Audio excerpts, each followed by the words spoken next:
Hey, what's up? I'm Joel Madden, and this is Artist Friendly. On this episode, I'll be talking to multi-platinum, Grammy Award-winning country singer-songwriter Lainey Wilson, whose new album, Whirlwind, is out now, and she's headlining Country's Cool Again Tour, which will wrap up in November. Let's go. That's my kind. I don't want no bad times. I don't want to have bad. You have a very nice, drawl. It's nice. It's a drawl. It's charming. It's a drawl. Yeah. It's nice, especially, and you're a country singer. So that's kind of the experience you want to have. That's right. When you meet a country singer, you're like, oh, yeah, it's great. Yeah, no, it's actually when I moved to Nashville, I thought I was moving there to meet a lot of people who sounded like me that were going to be doing country music. It was different. It's I was New York. Might as well be New York. Fish out of water. Yeah. But, do you live in Nashville now? Yeah, I've been there 13 years. Do you love it? I love it. I mean, it's kicked my butt quite a few times. Yeah. I've been there, like I said, 13 years since 2011, but it's awesome because I've met my people. Yeah, and you get to do what you love. That's it. So many creative people that have just moved there for the same reason. And yeah. It's a good town. Have you spent much time in Nashville? Yeah, I have. You have? My older brother lives there. I did not know he lives there. Yeah, my brother Josh. Yep. He lives in Franklin. Love it. Yeah, him and his wife, and he has a daughter. And we have an office there for our music company. So I go to Nashville a few times a year. Okay. But I've been there over the years a ton because every now and then I would go down there to write songs. Mm-hmm. And then a lot of my friends live down there. It's funny because when you go back to Maryland and people are like, why don't you live here still? And you're like, well, I love it here, but I can't do what I love here.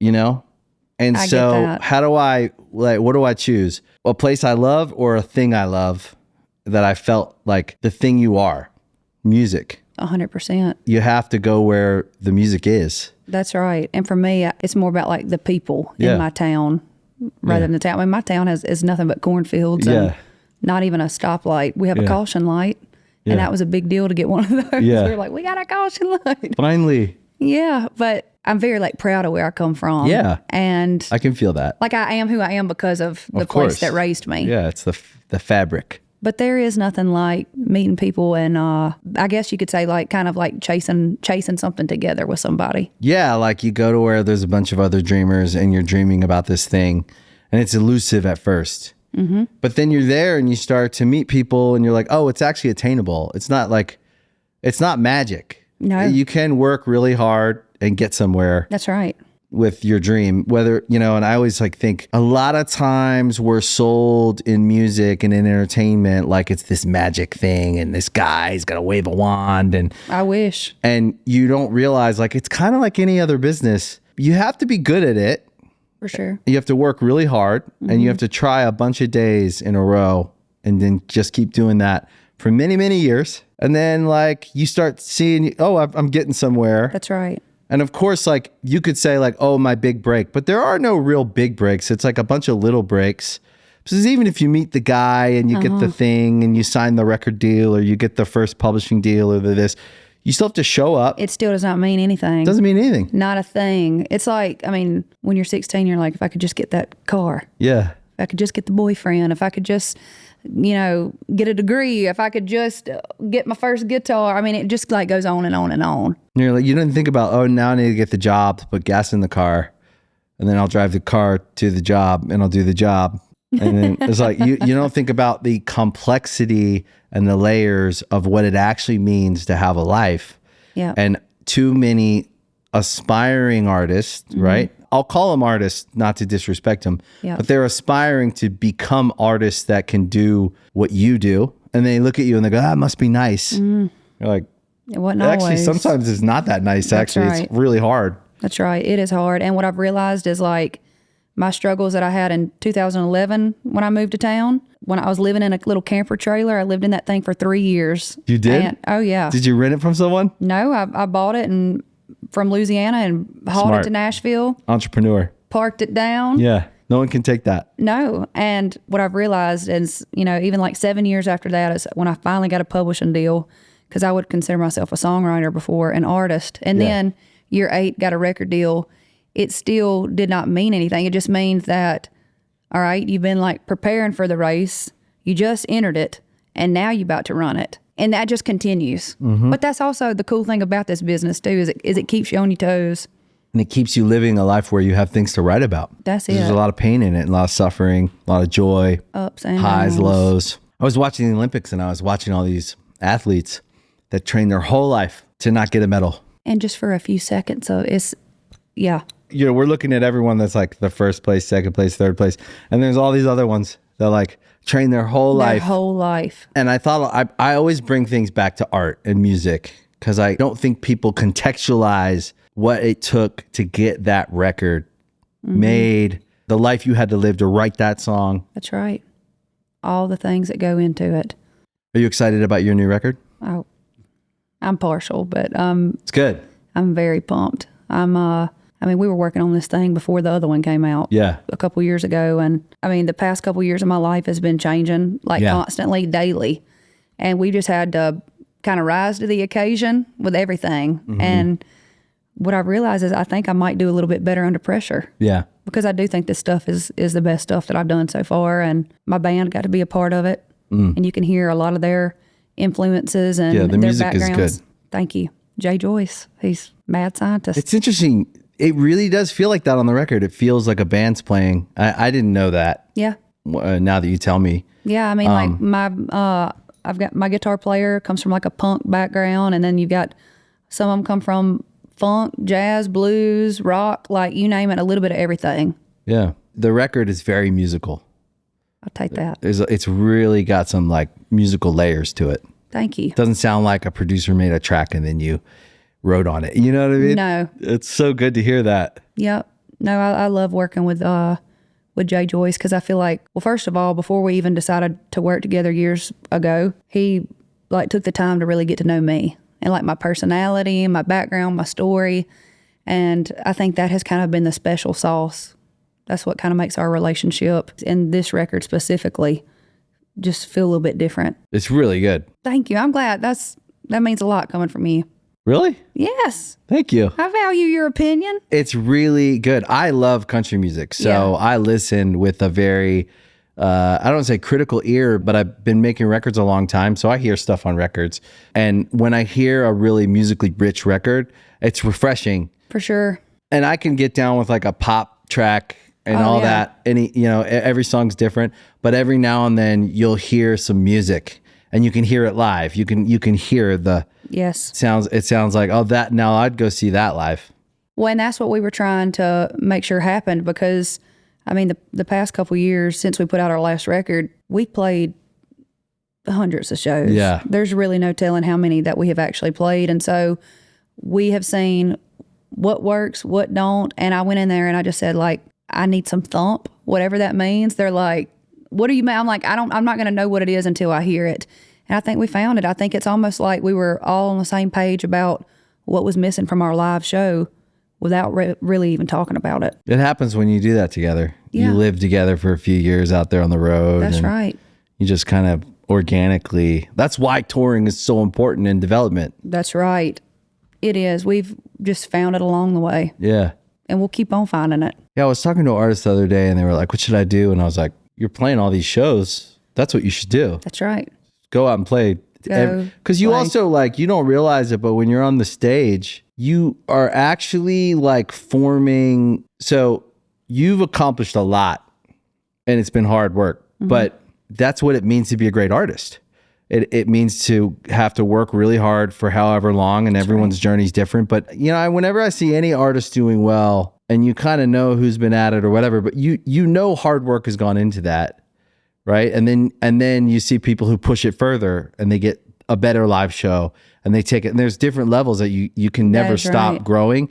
But while you're out there, I think you're kind of like learning. You're watching people's faces, and you're like seeing their reactions. And you're seeing when you hit a chord on a song and open a song up, you start to see the same thing every night. You're like, oh, when we play that song, like immediately everyone smiles and you start to like notice, and that informs the stadium show one day. That's right. When you put that set together, it's thousands of hours and minutes and words and feelings that you're designing. I think you're one of those like stadium country acts. Like it's fingers crossed. No, I just think so. I think like there's a few that could do it and fill the space. And I think you have the personality. I think you have the songs, and I think you have the ability to accept it. Some people, it's hard for them to accept when they get to certain levels, right? You have to kind of hold it. Oh, yes. And two, like, I mean, it sounds cliche or whatever you want to call it, but like, I've always known I was going to do this. Even when I was 9 years old, when I wrote my first song and my parents took me to Nashville for the first time. They knew it too. They knew it. Yeah. And so they helped do anything they could to like encourage me and lift me up. And it makes me sad to know that, you know, a lot of kids who have dreams like I did, they don't have that. Yeah, it falls on like deaf ears. That's right. Yeah. But I think kids know a lot more than you give them credit, you know? And I do too. I really do. I think like you should listen to your kid when they say that they want to learn how to play the guitar. Yeah. Because you just never know. And yeah, it's been a wild journey, but the truth is I just don't know how to do anything else. Yeah. This is it. There's been no plan B for me. Yeah, me too. It's like, this is it. Yeah. Yeah, and I feel that. And it's That's nice. the only way to be, in my opinion. If I would have had a plan B, I don't think things would be looking like they look right now. Yeah. I know that. Yeah, if there's a door, there's an exit. I mean, I definitely should have packed it up and went home a few times. Yeah. What do you think the hardest period of your career has been? Would you say it's the early stages, or would you say it's the stress and the pressure of success? So when I got to Nashville, there was a guy from my hometown. His name was Jerry Cupid. And he's actually the one that taught my daddy how to play guitar. And in the late 70s, he wanted to move to Nashville and be a producer, songwriter. And my grandfather, my daddy's daddy, gave him a little bit of money to help him move to Nashville to get started. Oh, that's nice. Yeah. And he kind of became my mentor. Like every time he would come home to Baskin to see his mama, like he'd stop by my house at 9 years old and listen to the songs I was writing and be like, hey, you know, if you're writing about this blue truck, like how fast does the truck go? Like, you know, how does it make you feel and this and that, and just giving me pointers and really kind of taught me how to write a song. And years later, because he remembered what my grandpa did for him, he let me park my camper in his studio parking lot for free. Oh, wow. So it's crazy to see like what comes around full circle, you know, like what my granddaddy did for him, even though he's been gone, you know, it still just kind of comes around. So long story short, I was living in my camper. He and we wrote music together for 3 years. Just like every single day I'd go over to the studio, we'd write. And he got sick and he died. And it was kind of a shock to everybody. And I had to start over from square one. And so for me, it's been a lot of moments like that where I've had to I felt like, okay, I've got something going. Yeah, it's cooking. It's cooking. And then it kind of gets like, you know, taken away. And then I have to start over and switch gears and figure out a different way. But I think that's another part of this business is just like coming up on a bunch of roadblocks and to figure out how the hell do you get around it, you know? And so that was definitely like a dark time in my life, because when you write 300 plus songs with somebody, you know, you become really close. And you got history. They got history with your family, and there's something really nice about that. Yeah. So that was really hard. And during that time too, I was dating a boy who got a girl pregnant. Ooh. While he was dating you. Oh my God. And these boys. It was all happening at the same time. I was like, when it rains, it pours. Oh my God. That's kind of heartbreaking too. Oh yeah. But I'm telling you, I learned how to like just embrace the heartbreak, because I'm like, is this happening to me? Like, am I getting punked? Yeah. Is it happening just so I can have something to write about? Yeah. But into like now I'm learning how to adjust with my life changing. Yeah, it's a lot of pressure. It is a lot of pressure. And then you wonder why you're anxious.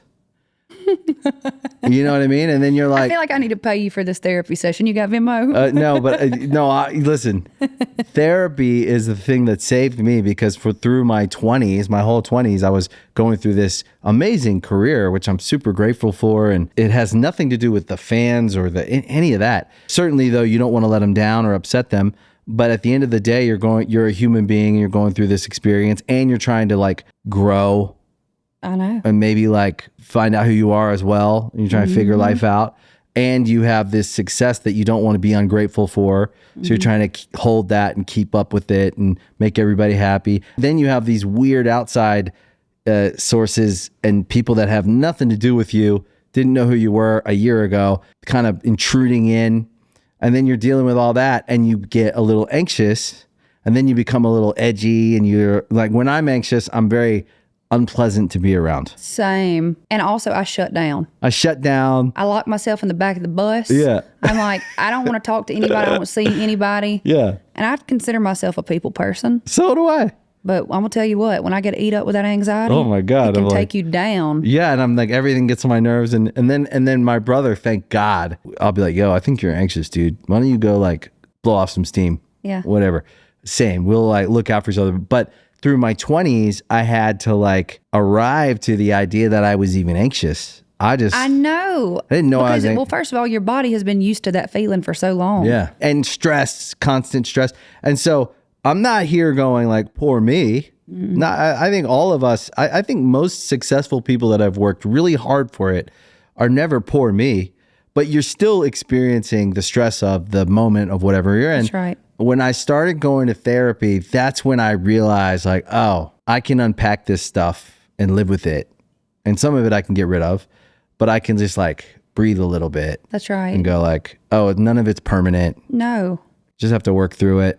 And too, where I grew up, I mean, therapy was not talked about. No, me either. You're like, if you go to therapy, that's some kind of like taboo. That's why it took me until I was like 31 to go to therapy. That's right. Or 32. Now I've been in therapy for like 13 years. Amazing. I know. Fucking love it. I know.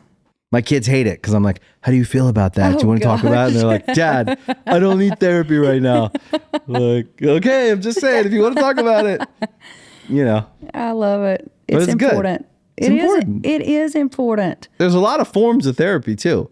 It's not, you don't have to go sit with a therapist. For me, I do traditional therapy, but also like I work out. That's right. Or make music. That's right. It all kind of works together, but you got to take care of yourself. And I'm learning that. Yeah. Because there's been moments where I haven't really taken care of myself. I've just been like doing whatever I got to do to get through it. And I want to give 190%. You know, I want to like set myself up for success. And nobody's harder on you than you. Yeah. You know, and that's true. I'm trying to make sure that I'm taking the time to be able to lay down at night and be proud of what happened. I hope you are. I am. You should be. I'm doing a lot better with the whole balance thing. But for so long, it was like I didn't have anything and no opportunities, and they kind of all came at once. Things are a little different than they even were 6 months ago. And then those 6 months, it's what you say no to now doesn't even really come into play until 6 months from now. You know what I'm saying? Yeah. So we're figuring it out. That's all you can do. Yeah. But balance is important. Yeah. And then like there are some times where you have to remind yourself like, oh, I'm in a busy season. Yes. And there's nothing I can do about it right now. Dude, I needed to hear this today. And then I know on the other side of this busy season, I got to find a moment. That's right. To reflect on that. Let's watch the game tape. Maybe there's some stuff we can do more efficiently. Because it can just pass you by. And then it's just gone. And it's gone. It's gone. You don't even remember it. I know. And I want to remember these days. Yeah. I work too damn hard. Yeah. To not remember it. It's funny, isn't it? Oh my gosh. It's a doozy. It was more fun dreaming about it sometimes because when you're on the ride and it's going fast, you're just trying to stay conscious and do a good job and do your job and do all the things and make everybody, you know, you're with your fans. You want them to feel great. You want them to feel the gratitude you have. You want them to feel the love you have, and they're showing you the love. So you're not even as present as you could be if you were just with one friend and you were sitting there having coffee and you could talk about things. When you're in it, it just goes so fast and you're like, it's a little overwhelming. And Absolutely. then you get on the other side of it and you're like, I don't actually even remember what we did this weekend because we did so much. I know.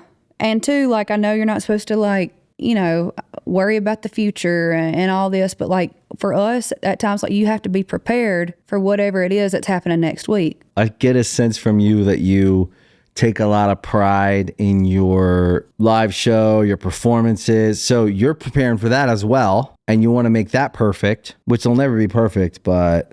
And another thing I'm learning about that is actually something that Melissa Etheridge shared with me during Grammy week this week. She told me about the 85% rule. Oh, tell me about it. I wrote it down. I was like, I need to remember this. But She said for years, like she would get on stage and feel like she needed to like bleed out on stage and like leave it all out there. Yeah. Just like killing herself to just like make people feel something. And then she learned about this 85% rule where she's just saying you're leaving yourself a little bit of room to not set yourself up for just walking off stage and feeling like defeated, like you let yourself down. And I've tried to kind of shift my mindset a little bit because everybody else thinks you're giving 100%. Yeah. You know, but when you do leave yourself a little bit of that grace, it makes a big difference. I actually think that's a good rule for life. I like it. I like it too. I want to interview you. I would love that. I really do. Like I sit here and I answer all these questions about myself and I'm like, dang, I want to ask him some questions. Well, that's the flow of the show. Okay. I do want to ask you, just like sit down and getting to know you, that how do you create more balance, and like what are some of the things that you do to try to like get your mind right so you can do your job your best? That's a really good question. I think we have to build a life we want to live in. I like that. So we have to take the time the same way you would if you were building a house. You have to take the time with the details to make sure that you're getting everything right. Wow. And then let yourself go at the pace that you need to go at. And in some places, if you have to be opportunistic because the opportunity is too great, like when your music career, right, when you're having success. So you're having success after success after success, and they all compound. So they build, right? You can't not look after that. So you have to compartmentalize everything so that you can get back to it. Which kind of makes you feel like a crazy person at times. It does. It does. The other thing that people forget is once we learn something, we don't have to learn it again. I like that. So you are learning how to do what you're doing with each new experience, with each record. You're going to each level and you're getting acclimated to that. Once you get acclimated, hopefully you keep rising. But you don't have to get acclimated to any of those other levels. And it's not as scary the next time around. It's not as scary. And you're going to meet other people and you're going to be able to more quickly identify where they're at. Whether or not they know where they're at, you'll more likely be able to help some young person or some other artist, right? Or I feel like I'm starting to kind of like, I'm able to kind of zoom out a little bit more. And I have like a little more discernment about where things are than I did last year. Yeah, and you got wisdom. You have people who work hard and don't have as much talent, but they have success because they work really hard. And then you have people who are really talented and they don't work that hard. That's right. And then you have people who are talented and smart and they work hard.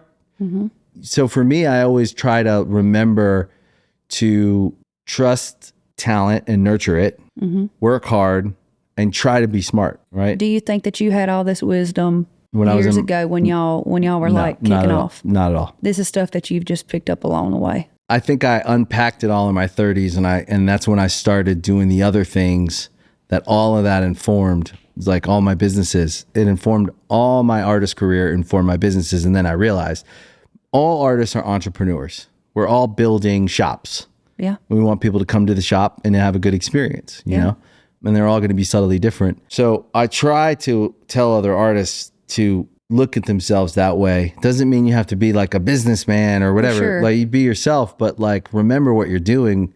You're running a brand, you're running a marketing agency, you're running a record label. You're actually doing all this, whether you think you are or you're not. What we get while we have the artist career is like some kind of like master's degree. If we went to a college or something, on the other side of it, we would have like a master's in something. Yeah. You know, but it's not necessarily looked at that way. So we don't actually get a piece of paper, but we do get that education if we have our eyes open and we don't zonk out. Like, you know, some artists, it's, you know, I feel for them, but like over the last like 3 decades, I've seen people just like zonk out. And I think there's times that I have zonked out. Me too. And then came back to life and then I'll zonk out and then but I feel like I'm, you know, getting my bearings. I feel like you are. When I sit with you, I'm listening because I want to learn and grow, and like when I leave here, I'll probably be typing down a lot of stuff that you're saying because it's important to me because I look at people who have had longevity and they've done it right, and I want that. I want to be able to set myself up for success, and like even I think back to the way that I was raised, and Like my daddy's a farmer, and he would always remind us that like he wasn't just working for himself. Yeah. But he was working for us and our kids and their kids. And so that's the mentality that I have. And that's what you do. Yeah. You work. Yep. Every person needs to work. That's right. We all have to do something. That's like a productive world. The people that become outside of society and they start putting that energy into bad things are people who don't have something to do. And so the best kind of work is work that you love. That's it. Because a lot of people have to go to a job that they don't love. They hate. Yeah. And they still do it because they have a reason.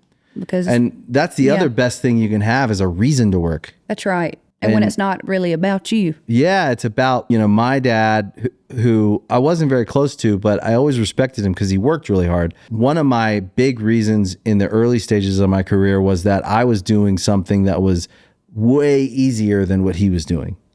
And so I felt obligated to do it, because it just seemed like a joke compared to like the work he did. I get that. So the idea that music or that any of this is like not serious and that we don't care about what we do, and it's like whatever is wrong, that we should care about what we do. We should care about the details. That's right. And then I also think for life is building a life you want to live in. I think you said the word balance. I think finding your opportunities to have that balance where you take care of when you can, right?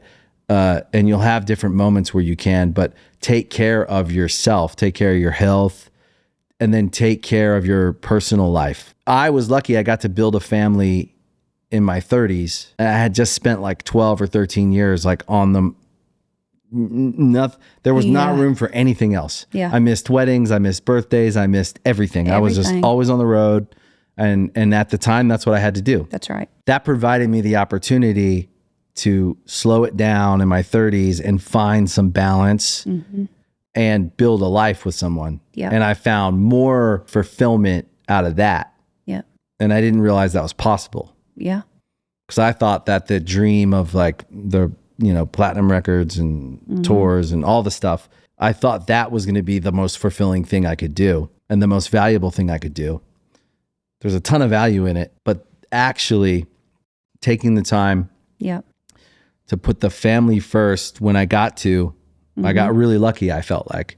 And I see other people doing it really well too. And they're actually like touring and building the family. Like everybody has a version of it. Yeah. I see the people who try. For sure. They build some version of it. And some of them are stadium guys, like playing stadiums and going home to their family. Everybody has a version of it, but I think you have to just want it and then try. Yeah. And figure out what that version is. So you're going to have to figure out what it means for you to find that balance as you grow. Yeah. And you will, because you'll try.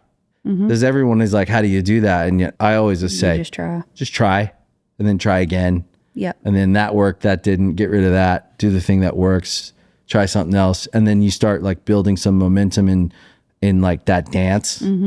And you also, your capacity grows as you stay in this thing. Yeah. And your capabilities grow and you get quicker on some things that were slower before. And I feel that too. Time shifts because you're like, okay, maybe it took us 6 months to make a record or 3 months to make a record. There is a version of you getting to a place where like, exactly how you make a record and the time starts to become a little bit like more focused. Yeah. But that's all just like record after record. Well, I feel like for this record, for me especially, I mean, you know how they say you've got your whole life to write your first one. Yeah. With this, I realized that there are so many different parts of this job now. Yeah. Everything from just like brand partnerships and appearances and what's your merch look like? Yeah, I mean, like just so many different things. But there was not as much time for me to write 300 songs or whatever to get the 12 or 14 that I was doing. And so I had to really get focused. Yeah, because I don't think you need to write 300 songs now. But I know, and I think then I did. Yeah, because you were learning how to do it. Yep. Now you know a good song. Yep. And now I know too, I just know whether I want to share that message or not. Yeah. Probably within 30 minutes of writing a song where you're like, yeah, we got one here. Let's go. Let's finish it. We don't have time to waste. And I'm kind of getting to the place where I'm just like, once I start getting back to writing and stuff, I really liked the way that we did this record by just like diving in, knowing what we were trying to do and everything. I'm not going to say all of the time has been wasted, but I'm definitely moving forward, not going to be wasting time. Yeah. But all that time goes into the bank of experience. Yep. And so it's not lost. Yeah, I feel that. Because you call on it in different spots. Mm-hmm. And you never have to go back and waste it again.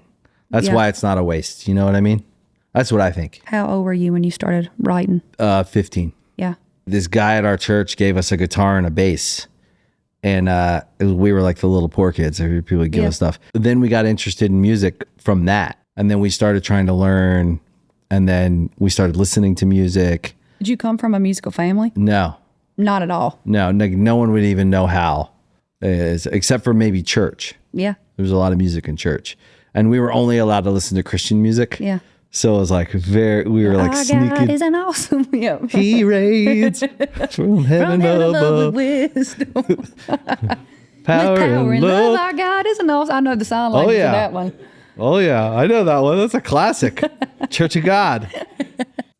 So then we started like sneaking cassette tapes in, listening to like the Beastie Boys, and the 90s was amazing for like good records.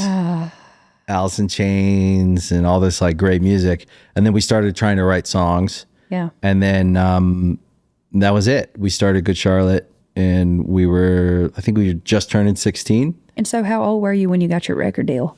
When we got our record deal, we were 20. 20. Yeah. We left home 17, 18, playing like bars and stuff around like Baltimore, DC, Annapolis. And we would play any bar. We had an acoustic guitar by then, working like 2 jobs, doing anything because we were on our own. And it had to have come to y'all pretty natural though. We worked really hard at it. Yeah. Every waking hour that we weren't working a job, you were obsessed with it. Just like, how do you get a recording? Back then there was like papers with like classified listings of like studio time, and there was a magazine called The Musician's Guide to Touring and Promotion, and it had all the record labels, clubs. It was like a big directory of like labels and clubs and publishing companies in the music business. We made a demo, and then we got my sister to take like pictures of us, and we wrote up like a press release or a bio, and we put together like what we read books like press kits, and we would send them all out, and we would just be doing that nonstop, hundreds of them, and just like anywhere we could send it. And we were just like, we were managing ourselves, you know, and just like, it was the 90s. So it was all like really slow. Yeah. Like you'd get a written reply, but there's also numbers. So we were calling the record labels. It was wild. I love that. Yeah. Because you believed in yourself before anybody did. Yeah. You got to. Yeah. I made this one summer, I think I was like 15. I made this like little portfolio booklet of everywhere I had ever played. Like the first time I sang out in public, my kindergarten graduation, and I would write a little thing underneath it, and then the honky tonk talent searches, and literally it was like a big book. That's awesome. And in the back, I got some references, and it was my mama, daddy, and both of my grandmas to write the references. I'm like, I don't even know who I'm going to show this book to, but you know what is the greatest part is that they did it too. Yeah. Oh, that they participated. Yes. That's amazing. I know. You gotta love them for that. Do you have any artists in, and maybe not just in country music, but in music, that you feel like have been maybe either mentors or just great supporters and friends? Oh my gosh. I mean, of course, Dolly Parton she's taught me a lot. She taught me a lot before I really even knew her. That's pretty cool to say. Yeah. And then even Mick Jagger has become a friend of mine. I'm like, how did that happen? Yeah. But we got to play a show with him a month or 2 ago, and just even like knowing that he was side stage watching us, it kind of gives me that little extra of like, okay, yeah, like these folks who I've, have influenced me and inspired me, if they're kind of signing off on me, I guess I really can do this. Yeah. Who was that for you? That's a good question. Probably the most influential person in music in my life for the last 20 years, 18 years has been my father-in-law, Lionel. Wow. To be such a legend. Yeah. But then to be so supportive and just have the depth of music that he has, just It's you think about the unreal. guy who wrote We Are the World. I know. And I actually got to meet him. He gave me my very first CMA award I ever oh, that's cool. had. I won Female Artist of the Year 2021 or 22, and he was the one that gave it to me. That's cool. And I thought that's pretty cool. Yeah, he would remember that. Yeah. He's been such a big influence. And my mother-in-law, both of them have been like amazing parents, I love that. I love that you have that. I'm very lucky. Gotta have people like that in your life. And that it's your in-laws. Like I hear horror stories about in-laws. Oh gosh. From day one, they were both like open arms, really, really like amazing. But there's other people in the music business. I find a lot of the new artists or the newer artists have a big influence on me somehow. I love that. I love that. Who are some of them you think?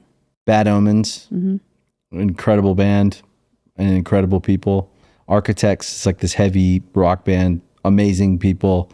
I feel like you're always trying to learn something from somebody. Yeah, I'm a curious That's person. a good quality. Very curious. Chase Atlantic, the Australian kids. Cool. This is girl Poppy.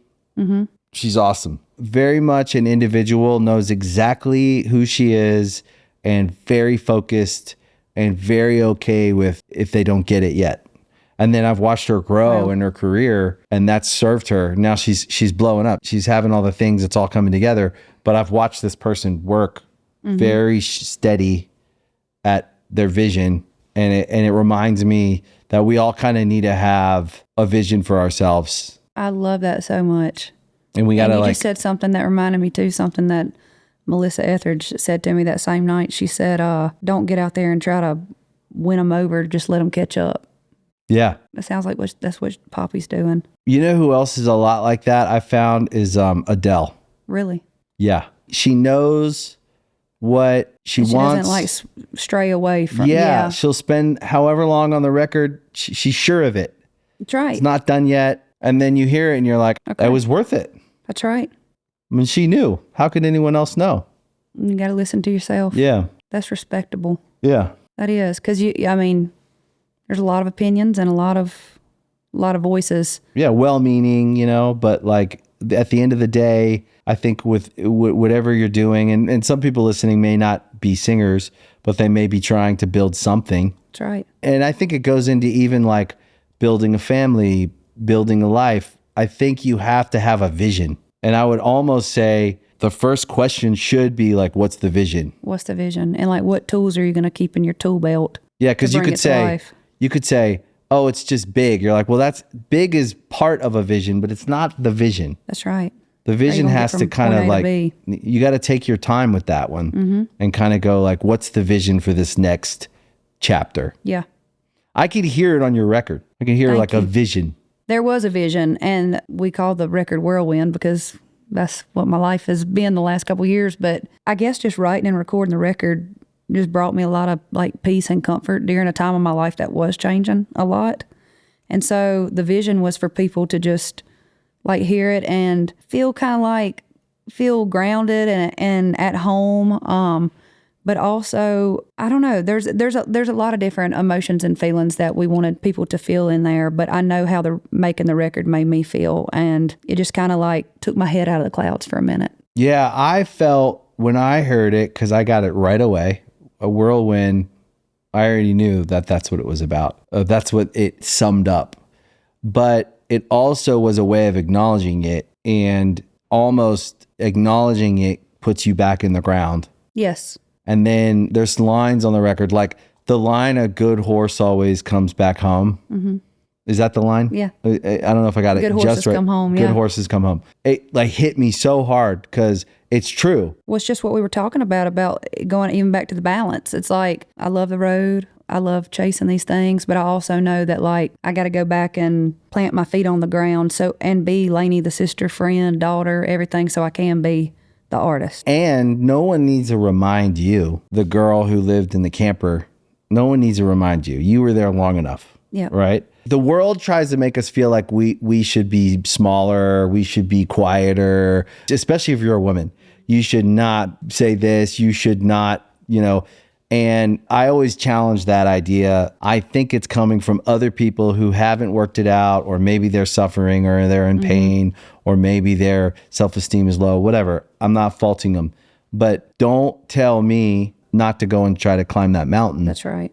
And then when I'm on the mountain climbing, I'm not going to be looking back trying to listen to you tell me that I shouldn't be up there. I'm going to be climbing. That's right. And then if I climb the mountain, thank God, if I get up there, don't tell me how long I can stand up and look at the view. I'm not saying I'm better than you because I climbed the mountain, but let me climb the mountain. That's right.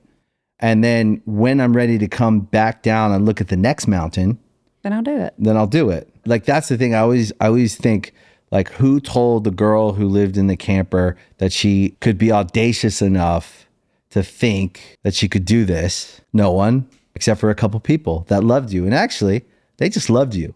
That's right. And they saw all the good. If we let the world tell us too much, there's a fine line in being a thoughtful person and having good manners, and then letting everyone tell you that you can't go and try to scale that wall or climb that mountain. That's right. And I always got to remind myself, because those voices, and you just got to like block it out. Yeah, politely say like, fuck off. That's right. I got to go and run this race I want to run. That's right. To see how fast I can run. But I will say too, somebody told me this and I was like, I really like that. One day I said something about, man, I got a lot of people to prove wrong. Yeah. And they said, no, how about like flip it and just be like, I got a lot of people to prove right. Like, think about all those people that let you play that 4-hour restaurant. And like, think about those people who really thought that you might have a shot at this. Yeah. But still, every now and then I'm like, no, I still got a lot of people to prove right. I can't help it. I tend to agree with you. Yes. But we said thank you then.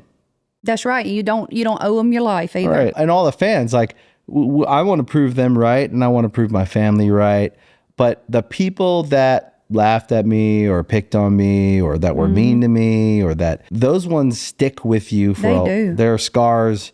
They're burned deep in your psyche. They do. And there's nothing wrong with that either, because those are some of the things that have driven me. I'll be honest. As long as we, I think, acknowledge like both. That's right. You know? I think that's important. Yeah. I think it is. But I think you do. Take the good with the bad. Yeah, I think you do though. Like, I was excited to talk to you because I just feel like you're like kind of badass. Thank you. I know how hard it is to make it. And so I know what that feels like. For sure. And so there's an energy you bring with you for all the years that like you can feel it in the music, and it kind of like, I think it's a good thing. Thank you. I think that there's people listening to your music that are getting more than just like good songs. There's some kind of energy or spirit around it that like people need, especially now. It's like everyone spends so much time fighting about shit that doesn't matter. I know, man. And as musicians, we get to sit in the middle of all of it and actually just try to give people inspiration, and actually like it is a form of love. Like we're putting love into the world. That is right. I think it's good. Like what you do is really good. That means a lot to me. It's great. It does mean a lot. I feel a responsibility. Yeah. But I'll take it, you know? Yeah, and you got to say what's on your mind. That's right. And that's the thing too, is like there's a way to do it. Like we can say what we think. That's right. And I think you do that in your music, and I really appreciate that. I like it. It's good. You. I want you to come to the Greek show. I'm coming. Come on. Definitely coming. So you have the record coming out August 23rd. Tour starts soon. We've been touring. Or you've just been on the road? We've been on the road pretty solid this year, but we'll go through like the middle of December. But oh yeah, I do. I got a song coming out with Post Malone. Oh, sick. Yep, on his country record. I love it. One we're doing together, and then one I wrote that him and Dolly Parton are doing together. That's amazing. That's pretty cool. Did you enjoy working with Post? I loved every second of it, and I love him. And he's a nice guy. We've become great friends. I mean, what I noticed about him is like even the people who were coming into the studio and taking the trash out and whatever, like he treated them just like he treated the guy that was running the soundboard. Yeah. And I'm like, he's good people. Yeah, that's the reputation that he has because that's who he is. He is. And too, I'm so proud that he's a part of country music. Yeah.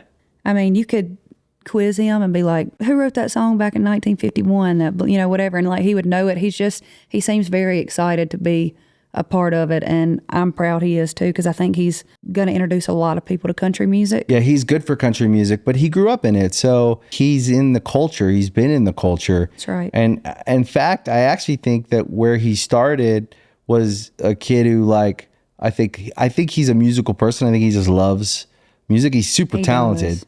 I know. But I think that like country, it feels to me like it's more natural than ever. Like I feel like everything he's done to now has been, I'll bet you he does country the rest of his life, because everything he's done has evolved him back to where I'll bet you he started when he was a kid with listening to records and stuff. Well, that's the way, like even when he was telling me about the songs or playing me the songs that he and like Morgan and Luke Combs and they had all written that past week. He was like a little kid. Yeah. Like how excited he was about it. You could tell that it like got him fired up, and I'd never been in the studio with him when he was, you know, playing other kinds of music, but there was something about it that I was like, this is pretty cool. Yeah, he knows his music too. He does. He really likes like rock, country, hip hop. He's just a music. It's about the music. Yeah. I love Post Malone. I do too.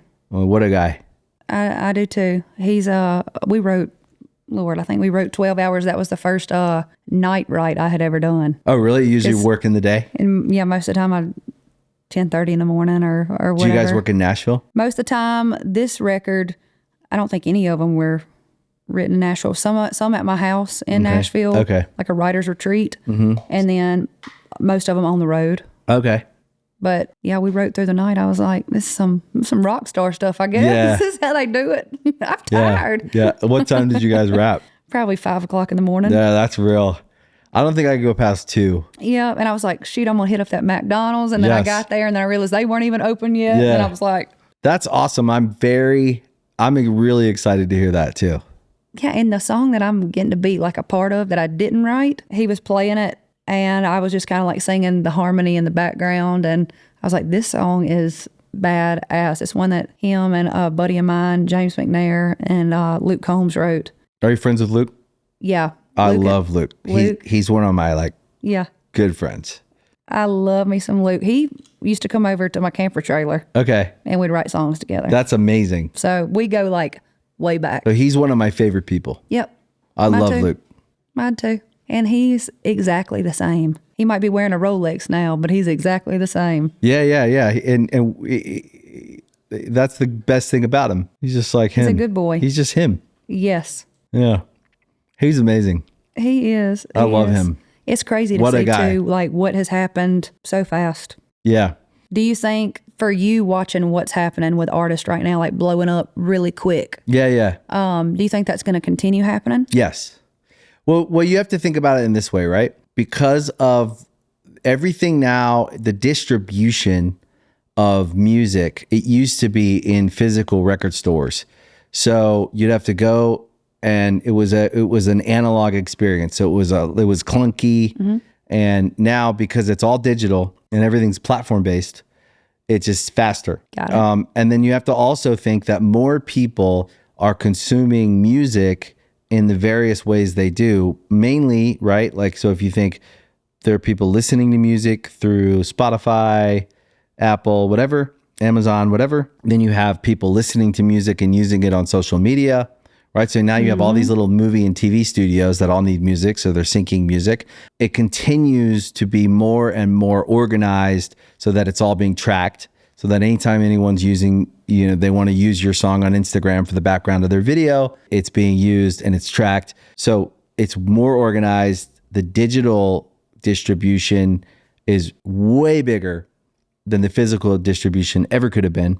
And then you also have to think that every year, another 100 million people get a smartphone. And so as the world expands... I did not realize that. Yeah, so the world continues to, it's more and more and more accessible for people all around the world to get a smartphone. And then also keep people aging into having phones, right? So 13, 14, whenever they get their first phone, 12, whatever. So every year you have this audience that's another 100 million people. And now they're all searching. So I'll tell you this, our music is bigger now than it's, as far as audience goes, than it ever was. Wow.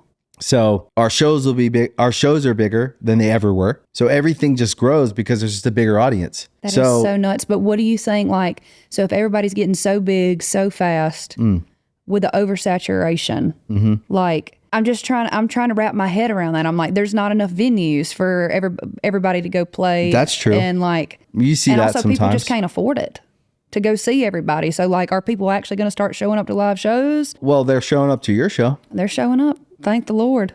Yeah. So what I would say is I think that it becomes more about the quality of the experience and how you continue to nurture. That's why I always say, like, zoom out on the big thing of like the distribution of the music, right? But then zoom back in on your own, like, call it a niche, right? If your audience in comparison to the whole audience is a niche because it's, let's say 50 million people are listening to your music, I would say continue to super serve those people and it'll grow over time.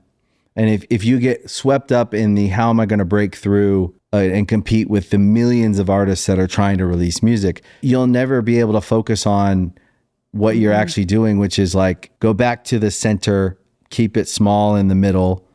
Like I always say, the bigger your life is, keep your real life small. I love that. You know what I mean? Write that down. Like the bigger you get. That. I don't even have a tattoo, but I'm about to get that tattoo. Yeah. The bigger my life gets, which is weird because it continues to grow, but in different ways. Because it's not all about my music. It's not actually about me. It's about these other things. My home life, my real life has to continue to feel like small. Yes. So that I can continue. Those are the things that keep me going. Yeah. Friendships are important. That's right. Sometimes you kind of have to pretend that like this on the outside of that smallness is not real. But I think that like if you get overwhelmed with the size of the market that you're in, because like the world, it just keeps the audience just keeps getting bigger. It's insane. You got to go back to the small, That's like right. every now and then, and just make sure that it feels good to you. That's right. Like you got to taste the sauce. That's right. And go like, food's still good. Okay, Yeah. now we can go back out. Yep. And remembering why you started doing this in the first place. Yeah. Like holding on to that inner child. Yeah. And every now and then you go like, I just need an hour. I got to go like get back to that. That's right. And be the person everybody wants you to be. That's right. But you got to do the other so you can. Yeah. I think both are important. Me too. You know? I needed this. Me too. I did. It was good. Thanks it was for coming. Good. This just flowed and it turned into me interviewing you. And Yeah, it was great. I feel like I've met you years ago. Come on the next record. Come on. Please. Okay. All right, Lainey. Let's do it. Thank you. I hope you enjoyed today's episode of Artist Friendly. If you really liked it, you can follow, like, subscribe to the show anywhere you listen to podcasts, Spotify, Apple, Amazon. We appreciate your support, and we'll see you next time. Bad times.